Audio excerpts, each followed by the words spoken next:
Okay, so welcome members. Now we are going to see a new subtopic in transformation, and this is called rotation.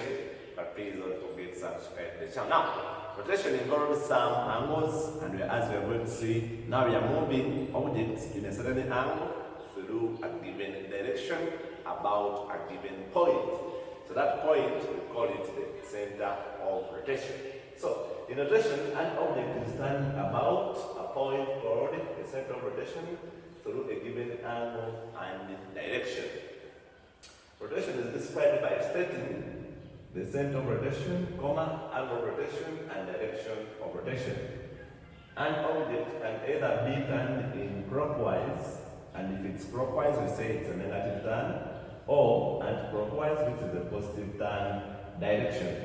So this is how we move. When we move like this, clockwise, and it's always negative. When we move opposite to it, well, that's why we call it anti-clockwise, it's always positive.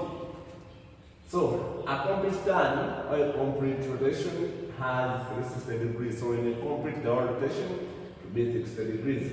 Then a quarter turn, you just get a quarter times 360, which will give you a 90. Then half turn is a half times 360, the complete turn, which will be 180. Then positive 3/4 turn. So if they specify, it's a positive. If they don't specify, now we take it to be a positive. So what about here? Negative quarter turn. Now they are saying the negative, so we put a negative in front of the fraction times the complete turn, which will be 90 degrees. Then half turn, clockwise, half. Then clockwise. We say clockwise is the same as a negative turn. That's why whenever I say clockwise, we put a negative times the full turn, which will give us that with the negative. Then half turn anti-clockwise. We say anti-clockwise is always positive. So we take it as a half times 360, which would be 180. So these ones are helping us always to calculate the angle of rotation. If an object is rotated through theta degrees about the origin, the matrix M of rotation is given by. So this is how we get the matrix M of rotation if it's about the origin. It only happens if you are rotated about the origin. So theta is the angle of rotation. So this matrix is very important when we deal with rotations about the origin. So let's see, how do we use them? Find the matrix of rotation when an object is rotated through the following angles about the origin. When you hear the word about the origin, you think about this matrix. Just need the angle only and simplify. So here they are giving us 90 degrees, meaning that now my theta is going to be 90 degrees. So from there, I substitute into this formula. So my matrix of rotation is going to be now cos 90 degrees, then minus sine,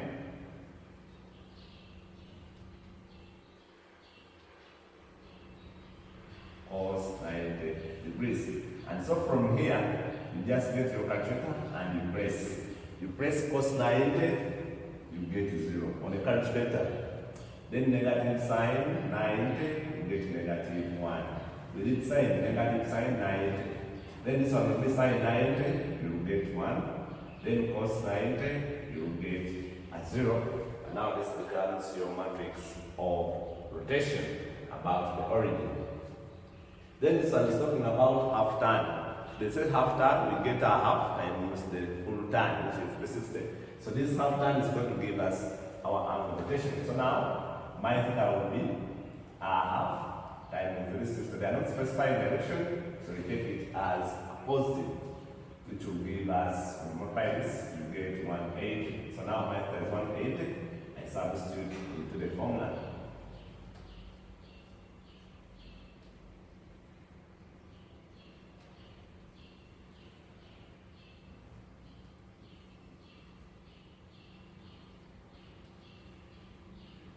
After substituting there, then you get your matrix of rotation. You just press on the calculator.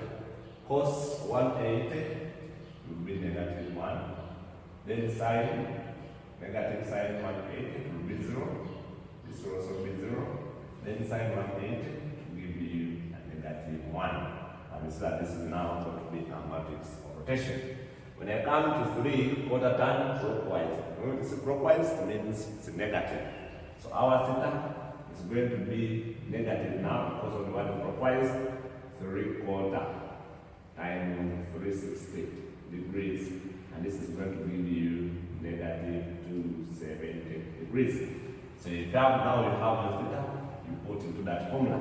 So now your n is going to be cos with its sine negative 270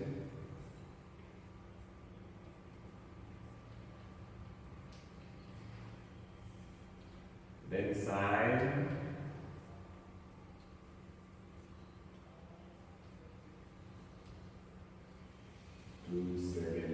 degrees. And so now, when you press this on the calculator, you see that your m will be, you just press cos negative 270 with its sign, we'll get 0.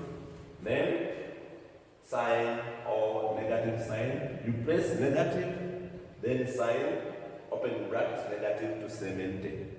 The answer you get there is going to be negative 1. Then sign negative 270, you are going to get a positive 1. Then, this was cos.